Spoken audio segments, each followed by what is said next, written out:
Assalamualaikum warahmatullahi wabarakatuh.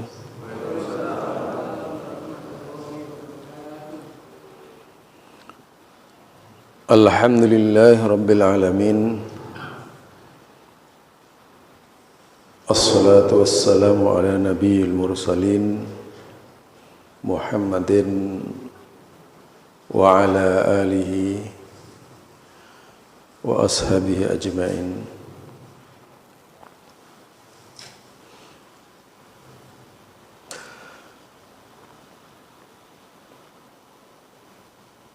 Sebagaimana biasa, kita ingin menyampaikan kajian tentang hadis arba'in setelah cukup lama usai Idul Fitri ya kemarin ya. Kita masuk pada hadis yang ke-8 ya. Sebenarnya hadis ini sudah saya buat artikel dan di-share di grup-grup.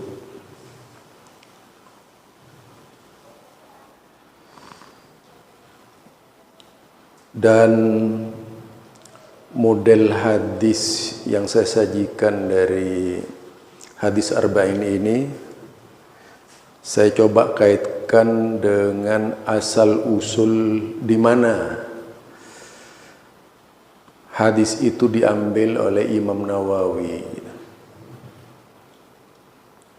Sebagaimana yang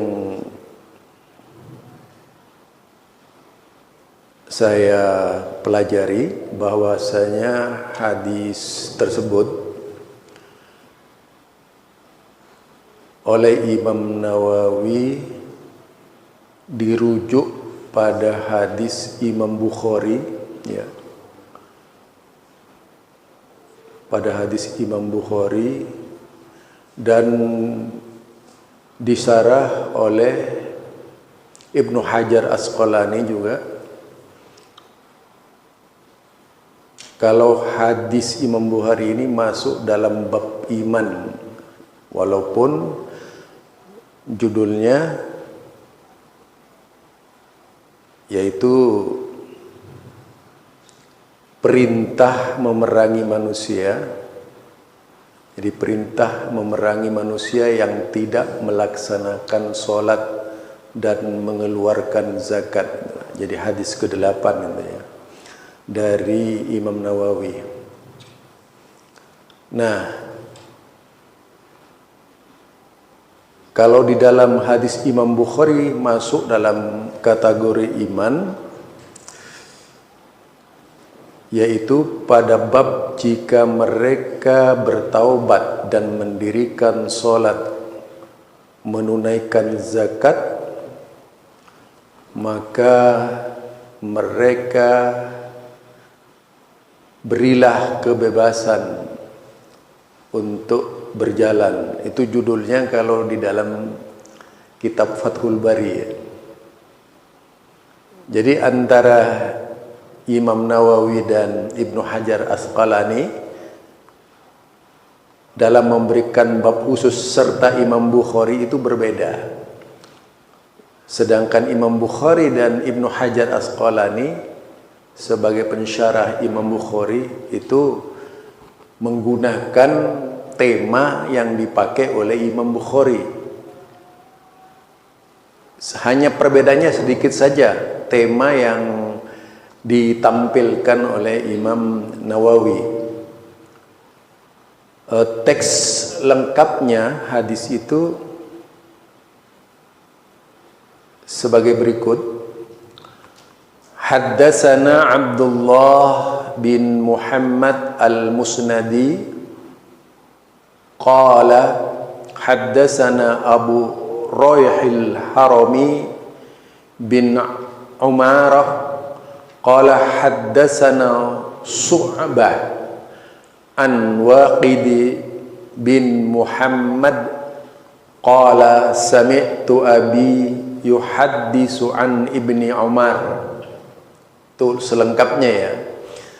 Tetapi kalau dari Imam Nawawi diputus saja, yaitu sampai kalimat an Ibni Umar anna Rasulullah sallallahu alaihi wasallam. Nah, sedangkan hadis yang komplit, hadis yang sempurna seperti yang disampaikan tadi dengan sanad-sanadnya, anna Rasulullah sallallahu alaihi wasallam, bahwasanya Rasulullah sallallahu alaihi wasallam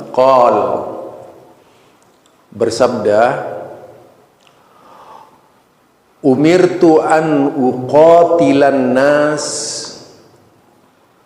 aku diperintah oleh Allah memerangi manusia hatta yashhadu an la ilaha illallah, sehingga mereka bersyahadat bahwasanya alla ilaha illallah, bahwasanya tidak ada ilah illallah melainkan Allah, wa anna Muhammadan, dan bahwasanya Muhammad Rasulullah, wa yuqimus shalah, menegakkan salat, wa yu'tuz zakah, menunaikan zakat, fa idza fa'alu dzalika, jika sudah mereka mengerjakan syarat-syarat keislaman itu,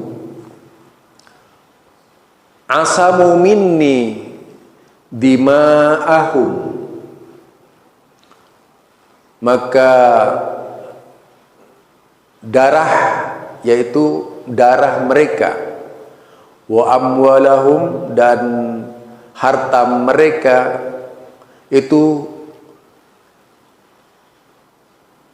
dilindungi olehku, illa bihaqqil Islam, melainkan dengan kewajiban Islam atau cara-cara Islam, wa hisabuhum 'ala Allah, sedangkan perhitungan mereka yaitu ada pada Allah Subhanahu wa taala. Itu mafradat hadisnya adalah yang dimaksud dengan umirtu, yaitu aku diperintahkan. Yang diperintahkan adalah beliau sallallahu alaihi wasallam, yaitu yang memerintahkan adalah, memerintah beliau adalah Allah Subhanahu wa taala. Memerintah Nabi Muhammad sallallahu alaihi wasallam menyampaikan risalah kepada umat manusia ketika itu agar mereka bersyahadat. Karena intinya agama yang dibawa oleh Nabi Muhammad sallallahu alaihi wasallam itu adalah tauhid, dan merupakan agama seluruh rasul sejak dahulu kala. Tidak ada seorang pun nabi yang membawa agama selain agama tauhid. Walaupun kalau kita baca di dalam, yaitu kalau kita baca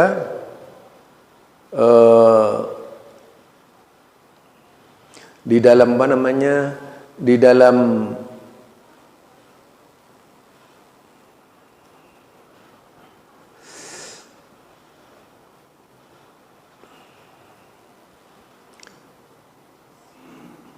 Alkitab, ya, bahwa kita baca dalam Alkitab ataupun kitab-kitab lainnya, kita tidak menemukan nama agama itu, melainkan agama yang disematkan kepada agama Allah Subhanahu wa taala, namanya agama tauhid, ya.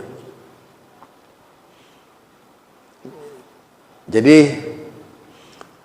Itu kalau kita baca di dalam berbagai macam kitab agama samawi.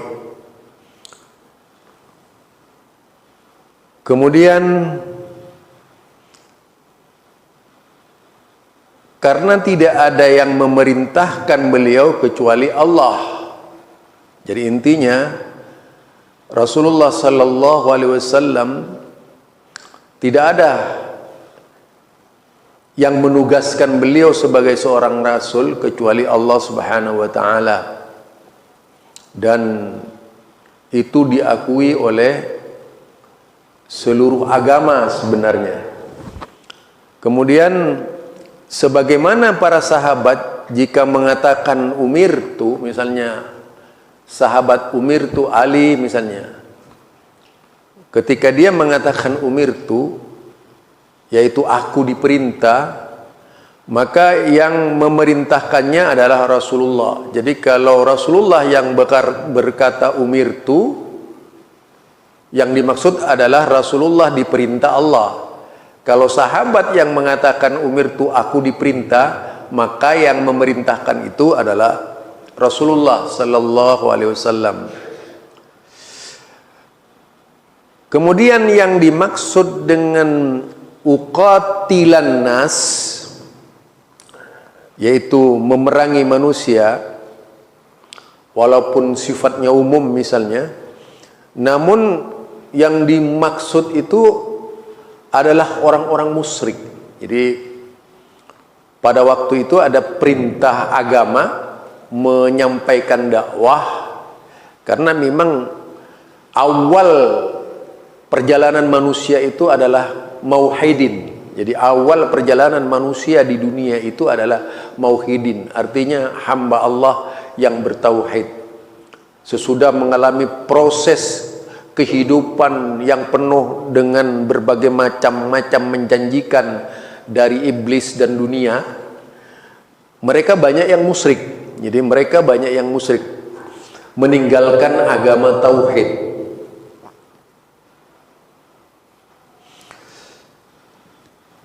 Nah, itulah sebabnya kalau istilah uqatilan nas, tidak seluruh manusia yang diperintahkan oleh Allah untuk diperangi, melainkan orang-orang musyrik.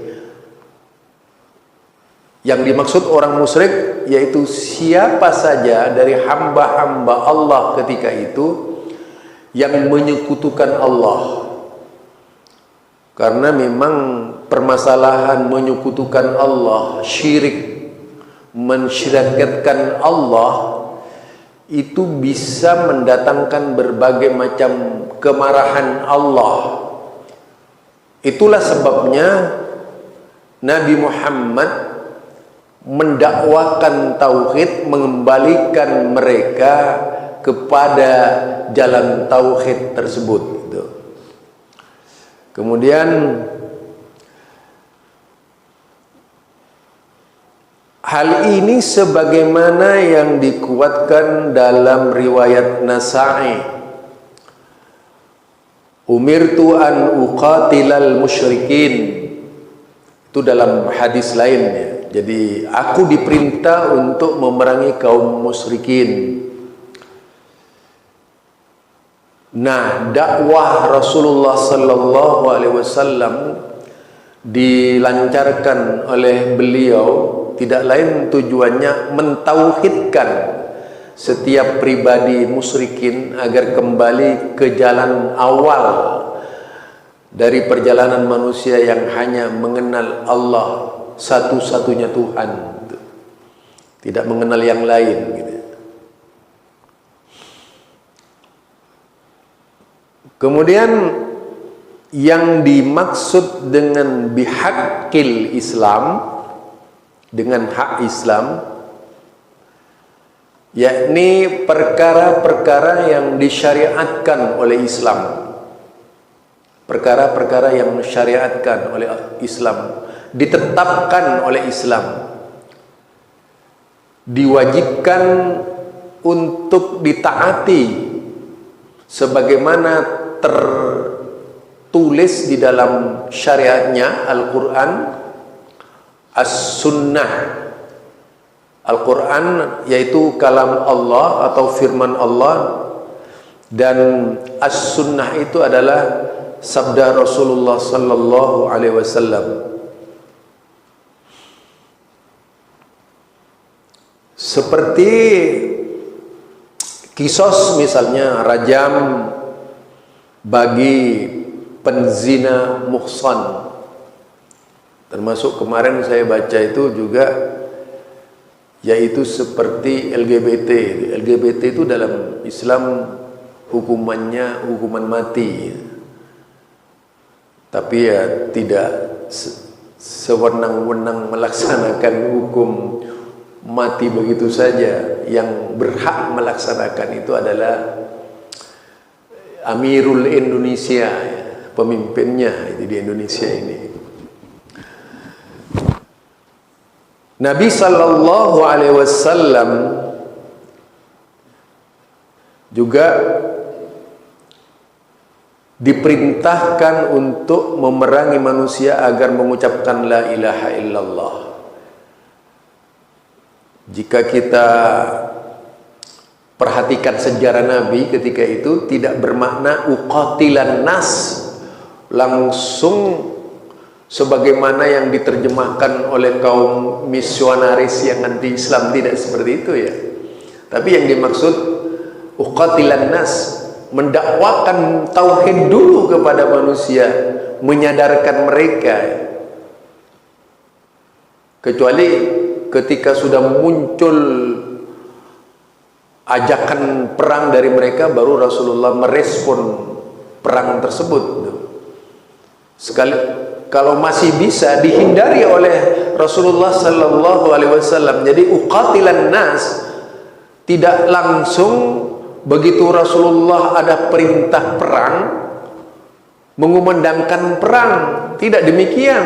Karena kalau kita perhatikan sejarahnya, yang pertama kali disampaikan kepada umat adalah yaitu memperkenalkan tauhid yang dilupakan itu. Jadi memperkenalkan tauhid yang dilupakan agar mereka kembali lagi kepada awalnya sebagai insan yang mengenal tauhid. Ada itu.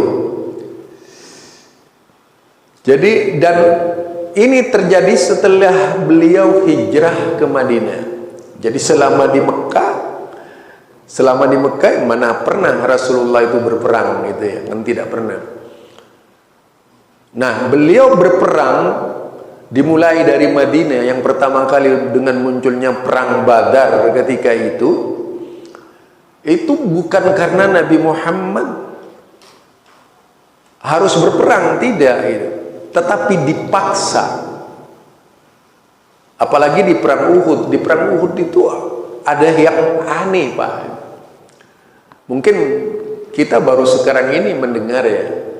Di perang Uhud itu ketika menyampaikan dakwah la ilaha illallah ini, perang Uhud, di situ bahkan ada seorang Yahudi, seorang diri Yahudi yang kaya raya, ikut membelanjakan senjata untuk Nabi Muhammad, menyediakan hartanya berperang bersama Rasulullah sallallahu alaihi wasallam.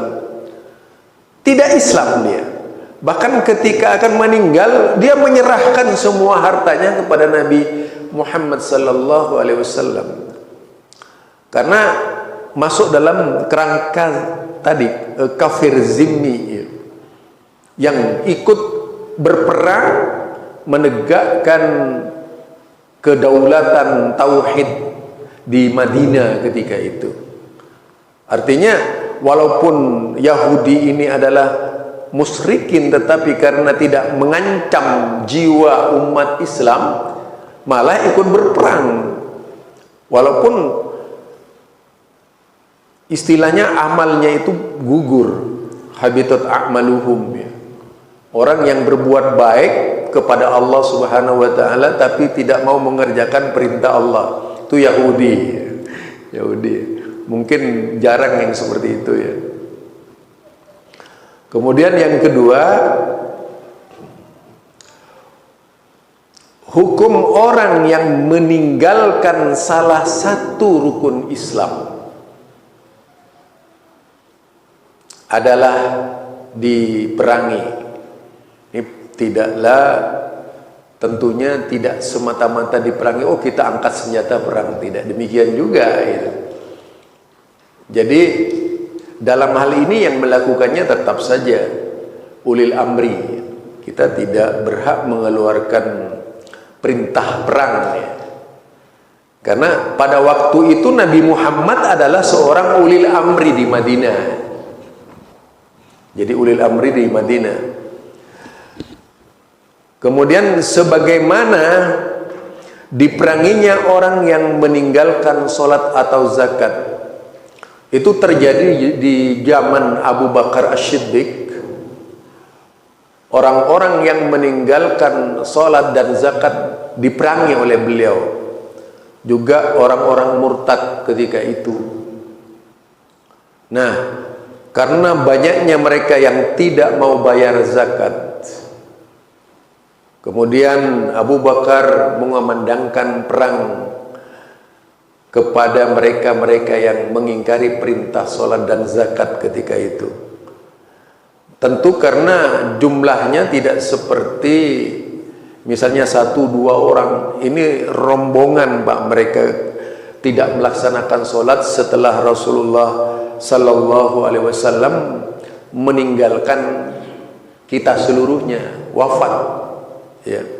Kita tahu peristiwa wafatnya Rasulullah ini adalah memunculkan kemelut politik yang sangat memprihatinkan dan menakutkan.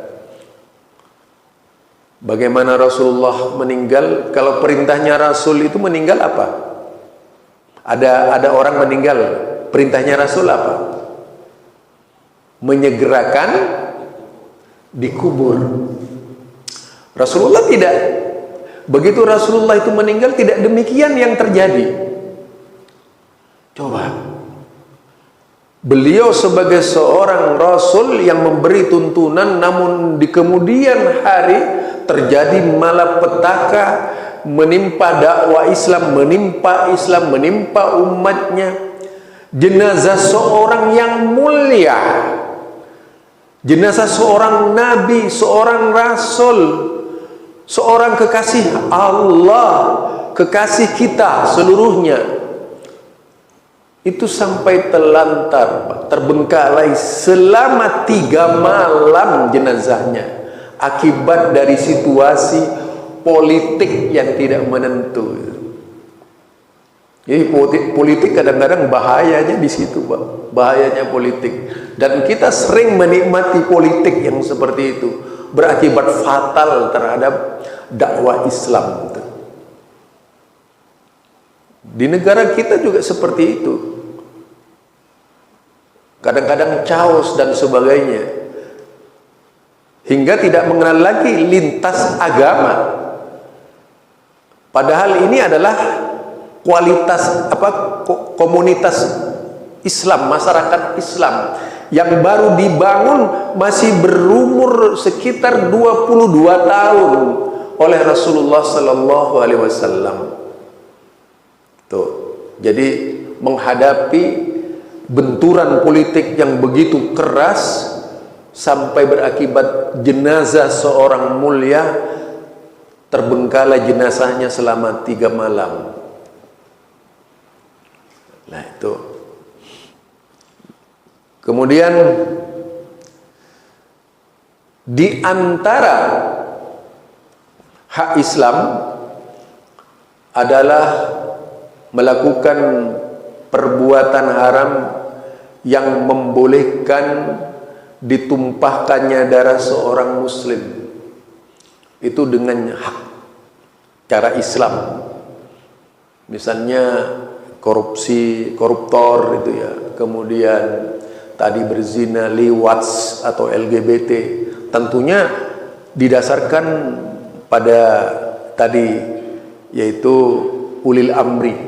Jadi ulil amri, bukan perorangan. Kalau setiap orang memiliki hak seperti itu, mau jadi apa agama ini, Misalnya setiap muslim memiliki hak seperti itu, kan berarti harus melakukan hukuman terhadap setiap orang yang LGBT. Tetapi tidak demikian dalam Islam. Yang berhak menyampaikan ketentuan agama dan hukum itu hanyalah ulil amri. Kalau sekarang itu adalah pengadilan ya, atas perintah tertinggi. Kemudian kalimat dua syahadat, yaitu bersama mendirikan sholat dan membayar zakat, melindungi darah dan harta benda pemiliknya di dunia. Jadi kalimat dua syahadat, orang yang sudah mengucapkan asyhadu an la ilaha illallah, asyhadu anna muhammadar rasulullah, itu baiat artinya, Pak. Baiat kita agar kita selalu patuh dan taat kepada Allah. Dan setiap kali baiat itu diucapkan oleh kita, setiap kali, coba pada sholat wajib saja itu baiat diucapkan, yaitu pada rakaat kedua dan rakaat keempat. Rakaat terakhir dalam sholat-sholat sunnah baiat itu diucapkan. Ketika adzan, bahkan ketika nikah ya sekalipun itu ada baiat. Asyhadu an la ilaha illallah, asyhadu anna muhammadan abduhu wa rasuluh. Yang menuntut kita ketaatannya kepada Allah dan Rasulnya untuk menunaikan perintah agama tadi. Ketika menyebut kalimat asyhadu an la ilaha illallah, menerima Allah sebagai Rabb, menolak seluruh Tuhan-Tuhan selain Allah. Jadi hanya menerima Allah sebagai Rabb, untuk juga melaksanakan semua perintah Allah tanpa kecuali. Walaupun itu bagi kita tidak serta-merta bisa melaksanakan seluruhnya, tidak. Mungkin memang perlu beransur-ansur melaksanakan hal itu. Karena itu janji kita untuk sampai pada tingkat kualitas iman yang sebenarnya. Memang iman itu harus diasaskan pada perbuatan yang diperintahkan oleh agama, yaitu ketaatan kepada perintah-perintah Allah yang tertuang di dalam Al-Quran. Itu syahadat pertama tentang Allah, yang tertuang, semua yang tertuang di dalam Al-Quran itu wajib diamalkan oleh setiap pribadi mukmin. Jadi setiap pribadi mukmin seperti itu. Tidak dibenarkan melanggar. Walaupun misalnya mereka melanggar, itu pilihan. Setiap insan yang melanggar, yang tentu juga akan berhadapan dengan risiko. Ini masalah syahadat. Jadi asyhadu an la ilaha illallah. Syahadat kedua adalah membangun ketaatan kepada Rasulullah sallallahu alaihi wasallam.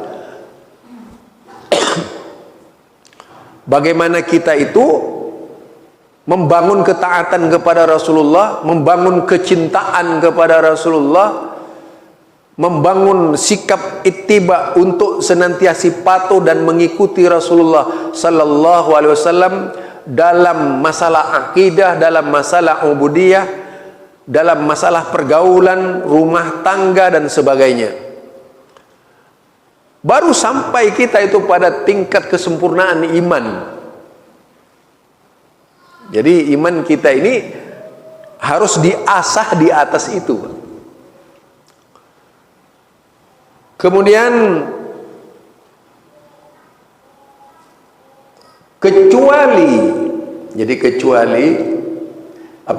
kemudian dia melaksanakan sholat. Dari seluruh perintah-perintah Allah itu asasnya pada akhirnya adalah solat. Nah, sesudah solat, orang solat ini Pak sebenarnya kalau dilihat kaitan ayat ya, coba di dalam Al-Quran, kalau sudah ada kalimat as-solah pasti zakat. Salat zakat, salat zakat, banyak ayat itu di dalam. Aqimis shalah wa atuz zakat, yuqimunas shalah wa anfiqu mimma razaqnakum. Begitu itu ayat, banyak. Apa maksudnya itu? Orang yang melaksanakan salat akan lahir sikap sosialnya yang tinggi, punya sikap sosial yang tinggi. Itu yang terjadi di zaman Rasulullah. Setiap orang yang sholat muncul sikap sosialnya yang tinggi. Nah, kalau kita kemudian itu melaksanakan sholat belum muncul sikap sosial, itu berarti belum memberikan efek sholat yang kita kerjakan. Perlu lebih diluruskan sholatnya. Makin kikir misalnya dalam melaksanakan sholat, itu artinya masih belum masuk kualitas sholat itu kepada kita sekalian. Jadi itu Pak, pengertian aqimis sholat wa atuz zakah. Orang yang melaksanakan sholat pasti adalah hamba-hamba Allah yang paling perhatian kepada lingkungannya, sesamanya. Kemudian, kecuali ia melakukan sesuatu yang menyebabkan darahnya boleh ditumpahkan, yaitu seorang muslim secara hukum Islam itu harta dan darahnya haram. Bisa menjadi halal ketika muslim itu melanggar yang berakibat fatal pada dirinya, seperti hukum qisas tadi, karena melakukan pembunuhan dan sebagainya.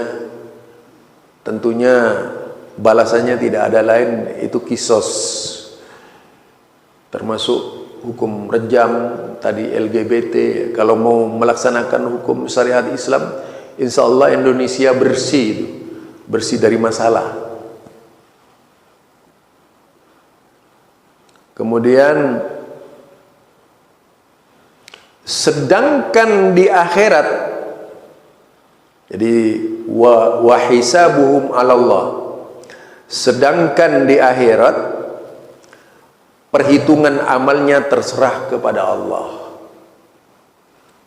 Jadi di dunia mereka dihukum, itu urusan manusia, siapapun ya. Kalau kemarin itu misalnya ada Dr. Ar-Razi Hasim, beliau berbicara terkait Nabi Khidir yang membunuh.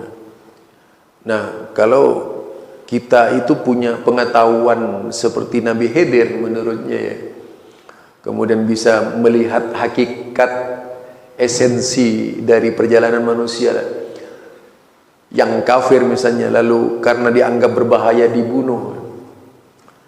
Ya, saya menanggapi itu tidak bisa dilaksanakan di Indonesia, sewali bagaimanapun keadaannya itu. Karena itu peristiwa yang terjadi di zaman Nabi. Ada yang membimbing Nabi Khidir itu, tidak berjalan sendiri-sendiri.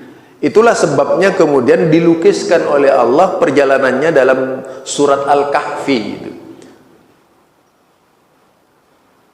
Nah, kalau bukan dituntun dan dibimbing wahyu, tidak mungkinlah Nabi Khidir membunuh. Coba pertanyaannya kan begini, apakah Nabi Khidir membunuh seorang anak itu terjadi di depan orang banyak? Kalau terjadi di depan banyak orang, sudah pasti ketika itu marah umat itu. Kenyataannya tidak ada seorang pun yang melihat pembunuhan Nabi Khidir itu kecuali Nabi Musa. Nah, ini tidak bisa dibawa kepada pemahaman thoriqoh tadi itu. bahwa orang yang memiliki ilmu ladun bisa mengetahui seseorang yang berbuat dosa itu tidak benar, Pak. La ya'lamul ghaib illallah. Tidak ada yang mengetahui ilmu gaib melainkan Allah Subhanahu wa taala. Bahkan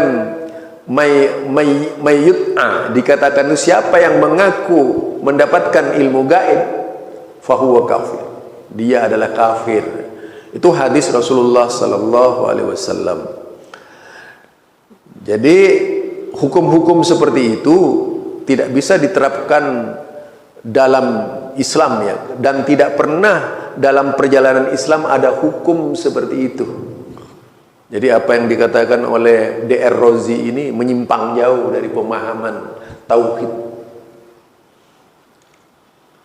Kemudian jadi kalau di dunia dilaksanakan hukuman, maka di akhirat dia perhitungannya ada pada Allah Subhanahu wa taala. Kita tidak tahu apakah dia diampuni atau tidak, gitu. Lain lagi itu.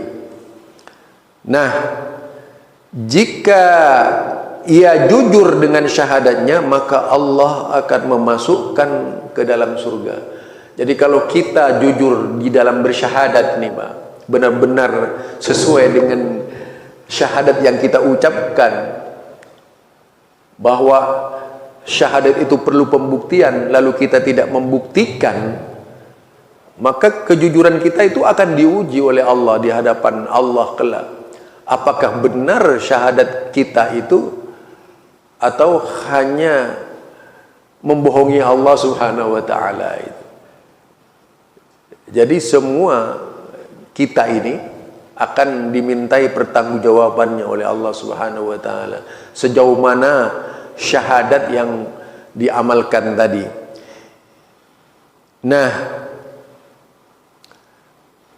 hadis ini juga itu diterimanya taubatnya orang yang zindik apabila ia menampakkan sikap kembali kepada Islam. Jadi orang yang zindik, zanadik itu orang yang fasik ya, kemudian dia benar-benar kembali kepada Islam, itu diampuni oleh Allah Subhanahu wa taala. Intinya dari hadis tadi, sepenuhnya hadis yang disampaikan tadi, dari hadis ke-8 dari hadis Arba'in, itu adalah merupakan sebuah kesatuan dari Islam. Yang pertama berbicara syahadat, yang kedua berbicara salat, yang ketiga berbicara zakat, yang keempat berbicara tentang hukum qisas tadi, yang kelima itu adalah pelajaran bagi kita untuk mengambil pelajaran-pelajaran yang disampaikan oleh hadis Rasulullah sallallahu alaihi wasallam.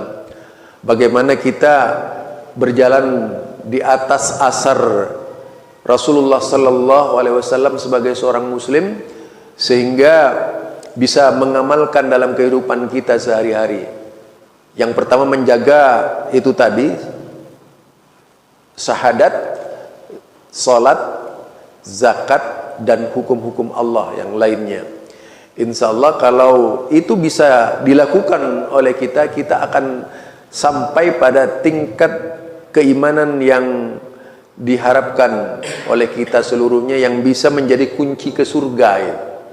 Jadi kunci surga itu tidak mudah, Pak, kecuali kalau kita mempraktikkan isi Al-Quran. Karena tidak akan masuk surga melainkan kalau sudah datang ujian sebagaimana ujian itu datang kepada Rasulullah dan para sahabatnya. Nah, kalau kita sudah menikmati ujian-ujian seperti itu, atau kita makin hari makin banyak melaksanakan ibadah sesuai dengan ketentuan-ketentuan agama, lalu menghadapi berbagai macam ujian dan tidak disesali ujian itu, bahkan disyukuri ujian itulah, itu yang bisa mengantar dan memudahkan kita sampai ke surga Allah Subhanahu wa taala, memudahkan kita meraih ampunan dari Allah Subhanahu wa taala. Mungkin sebelum ditutup ada pertanyaan atau unek-unek yang akan disampaikan oleh Bapak? Silahkan, Pak. Ya.